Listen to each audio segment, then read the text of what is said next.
శ్రీ గురుభ్యో నమః. శ్రీ మహాగణపతే నమః.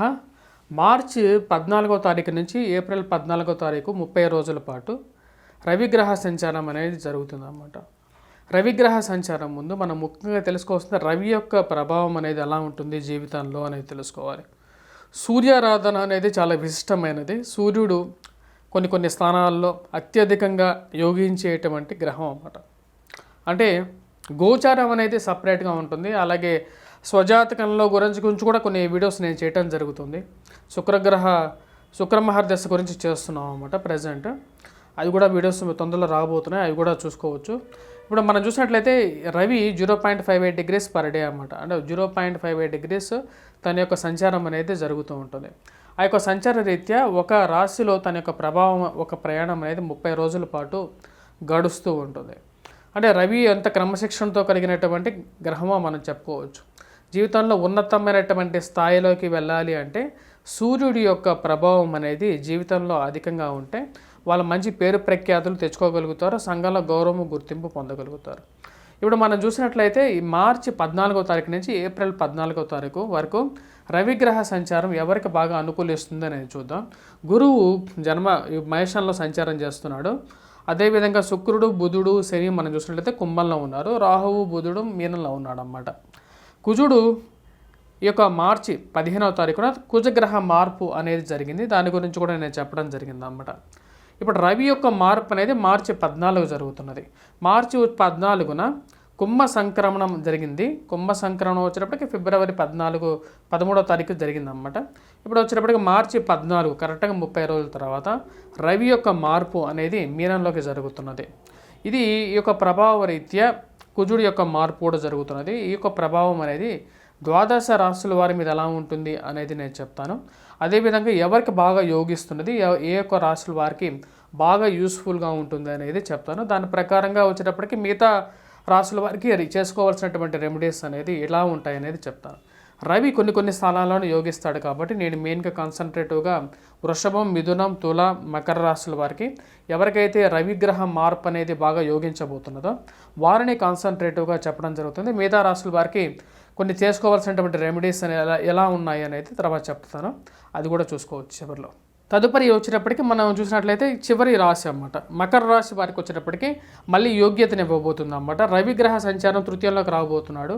రవి మొన్నటి వరకు నేను చెప్పినటువంటి వీడియోస్లో మీరు చూసినట్లయితే ధనస్థానాల్లో రవి సంచారం, జన్మరాశిలో కుజ సంచారం అనేది ఉంది. దీనివల్ల ధనం అనేది, డబ్బు అనేది ఎక్కువగా ఖర్చు అవటం అనేది జరుగుతూ ఉన్నది అన్నమాట మకర రాశి వారికి.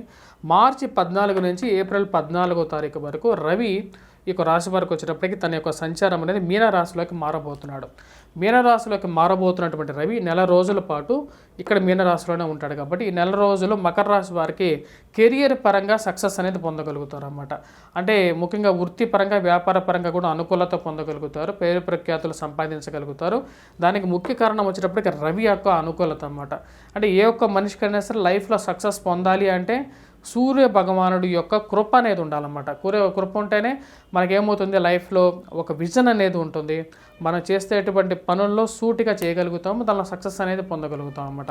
ఇప్పుడు రవి ఎప్పుడైతే అనుకూలంగా మారతాడో చేస్తున్నటువంటి ఉద్యోగంలో శాలరీ పరంగా ప్రమోషన్, ఇంక్రిమెంట్స్ అనేవి అనుకూలంగా ఉంటాయి. పోయిన సంవత్సరం కన్నా ఈ రాబోతున్నటువంటి ఈ యొక్క నెల రోజుల పాటు వీరికి బాస్ ఎవరైతే ఉంటారో వీరి పైన ఉన్నటువంటి వారి యొక్క ఒక మంచి, అంటే వారి యొక్క దృష్టి పొందగలుగుతారన్నమాట. అంటే వారి యొక్క అనుకూలత అనేది పొందగలుగుతారు. మరియు అదేవిధంగా ఒక సక్సెస్ని పొందడానికి కూడా అనుకూలమైనటువంటి స్థితిలో రవి యొక్క మార్పు అనేది ఉంది. సంఘంలో పేరు ప్రఖ్యాతులు ఉన్నటువంటి వారితో ఒక మంచి బాండింగ్ అనేది ఏర్పడుతుంది. దానికి ముఖ్య కారణం వచ్చేటప్పటికి రవి తృతీయంలో ఉన్నప్పుడు వచ్చేటప్పటికి ఒక మంచి బాండింగ్ అనేది ఏర్పడుతుంది. ఒక పెద్ద పొజిషన్స్లో ఉన్నటువంటి వారు ఆఫీసర్స్ కానీ, లేకపోతే గవర్నమెంట్ ఆఫీసర్స్ కానీ, లేకపోతే రాజకీయ రంగ ప్రముఖులు కానీ వారు వచ్చేసేసి నేను మీకు సపోర్ట్గా ఉంటాను, మీకేం ప్రాబ్లం లేదు, మీకు అన్ని విషయాలు నేను చూసుకుంటాను అని చెప్పేటువంటి స్థితిలోకి మారుతుంది. అంటే అటు ఒక బాండింగ్ అనేది ఏర్పడుతుంది. వారి యొక్క మెప్పు మీరు పొందగలుగుతారు కాబట్టి ఆ రిలేషన్షిప్ అనేది ఏర్పడుతుంది అనమాట. మకర రాశి వారికి వచ్చేటప్పటికి ఇది చాలా యోగకారకమైంది. సంఘంలో సన్మానం జరగటం అనేది జరుగుతుంది. ముఖ్యంగా చెప్పాలంటే మార్చి 14 నుంచి ఏప్రిల్ 14 వరకు. అలాగే సంఘంలో టీవీలో వార్తల్లో ఒక మంచి పేరు తెచ్చుకోగలుగుతారు. ఎవరైతే ప్రింట్ అండ్ ఎలక్ట్రానికల్ రంగం మీడియాలో ఉన్నటువంటి వారికి మంచి సానుకూలమైనటువంటి వార్తగా కూడా చెప్పచ్చు అన్నమాట ఇది.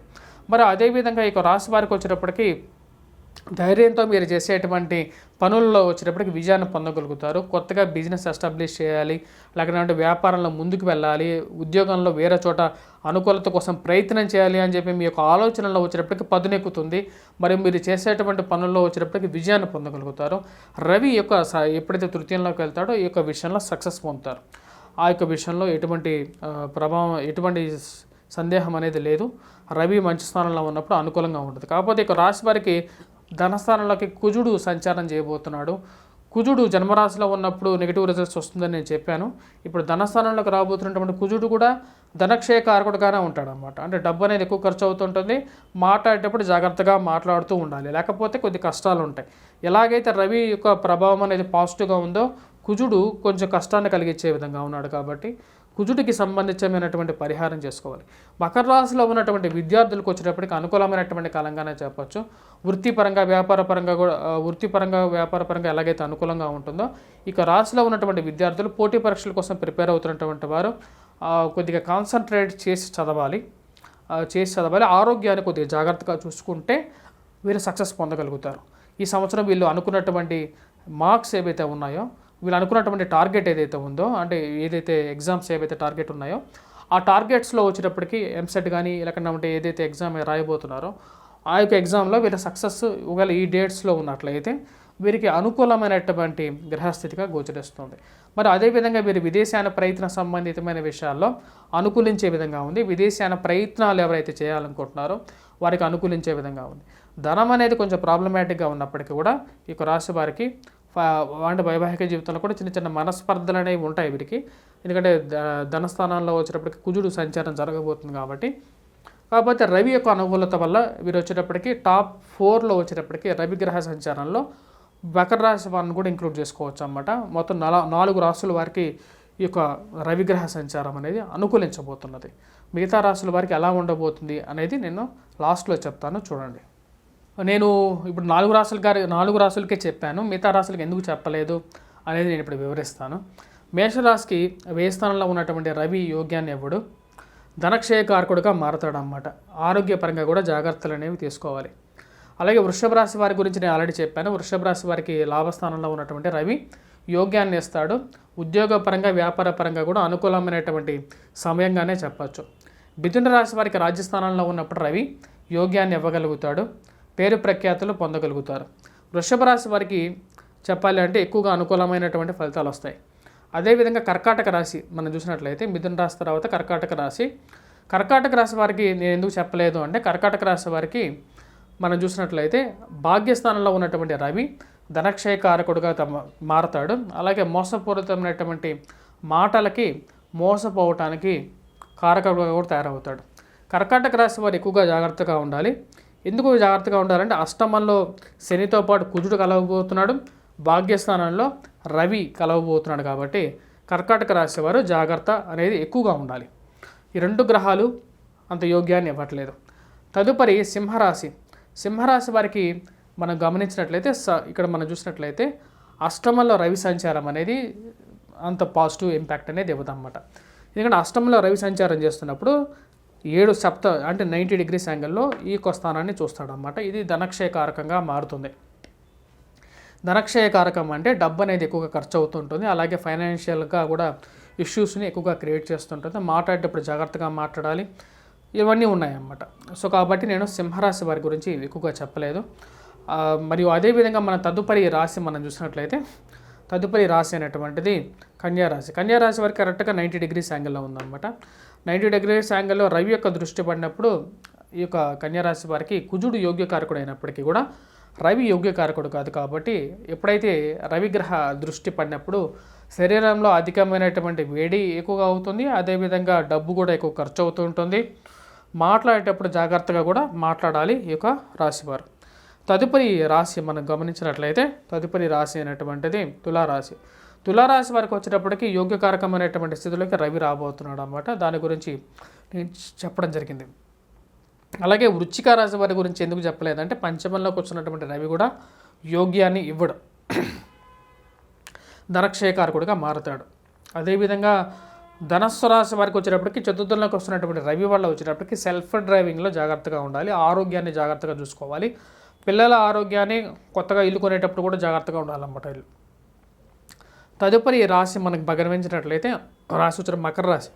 మకర రాశి వారికి తృతీయంలో ఉన్నటువంటి రవి యోగ్యకారకుడు, అందుకని ఇది మకర రాశి గురించి చెప్పాను. కుంభరాశి వారికి వచ్చేటప్పటికి ఇది రాశి వారికి ధనస్థానంలో ఉన్న రవి యోగ్యాన్ని ఇవ్వట్లేదు, అందుకనే కుంభరాశి గురించి నేను చెప్పలేదు. తదుపరి మీనరాశి. మీనరాశి వారికి జన్మరాశిలో సంచారం చేస్తున్నటువంటి రవి యోగ్యాన్ని ఇవ్వట్లేదు, కాబట్టి అందుకనే నేను మీనరాశి గురించి కూడా చెప్పలేదు. సో ఈ యొక్క రాశులు వారు ఎవరైతే ఉన్నారో ఎవరి గురించి అయితే నేను చెప్పలేదు, వారికి వచ్చేటప్పటికి అంతగా యోగ్యాన్ని ఇవ్వట్లేదు. సో మీరేం చేస్తారంటే ఎవరికైతే రవి అనుకూలత కావాలనుకుంటున్నారో వారు సూర్యనారాయణ స్వామిని పూజించడం, సూర్యగ్రహ ఆరాధన చేయడం అనేది ముఖ్యం. సూర్య నమస్కారాలు కూడా చేయొచ్చు అన్నమాట. స్వస్తి. Please do subscribe and share.